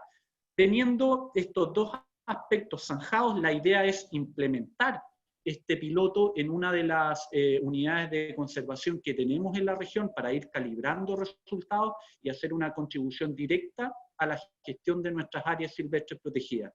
Así que, más que dar una despedida, es invitar a Alexandra, invitar a Constanza, a Liliana, a Jimena, que nos dejó porque tenía otros compromisos, a que puedan sumarse y a participar activamente en esta unidad. Prontamente nosotros vamos a generar este núcleo de trabajo, donde primero tenemos que ponernos de acuerdo con nuestros colegas del marco institucional, ¿cierto? Pero donde, sin duda alguna, los privados van a jugar un rol fundamental. En nuestra región son aproximadamente 194.000 hectáreas que representan la superficie de áreas protegidas privadas, por ende es súper importante visibilizar el trabajo que ustedes hacen. Nada más que agradecer nuevamente su participación y dejarlas invitadas a este trabajo que recién comienza. Súper. Muchísimas gracias, Ángel. Antes de cerrar, bueno, agradecer nuevamente a todos los participantes por haber estado permanentemente conectados en este webinar y invitarles al próximo webinar. Ya tenemos agendado para el 23 de septiembre un webinar para profundizar en aspectos relacionados con la conservación y el desarrollo local. De qué manera se vive en los territorios este proceso de construcción de un modelo de desarrollo alternativo en torno a las áreas protegidas, donde está el turismo, pero hay otros sectores económicos involucrados, y donde en la región ya tenemos experiencias interesantes para mostrar, desde áreas protegidas con su área de influencia, paisajes de conservación, humedales, donde ya hay procesos de integración. La idea es invitar a todos los que quieran sumarse a profundizar y reflexionar en estos procesos de desarrollo local en torno a las áreas protegidas. Así que muchísimas gracias a las 4. Quedamos muy complacidos, digamos, del desarrollo de la actividad. Espero que nos sigamos encontrando y ahí les va a llegar una invitación para una primera reunión de constitución de este comité regional de áreas protegidas con una mesa de trabajo de áreas protegidas privadas. Así que muchísimas gracias. Nos estamos viendo. Gracias. Muchas gracias por la invitación, Gracias. Alberto. Chao, chao. Chao, chao. Muchísimas gracias.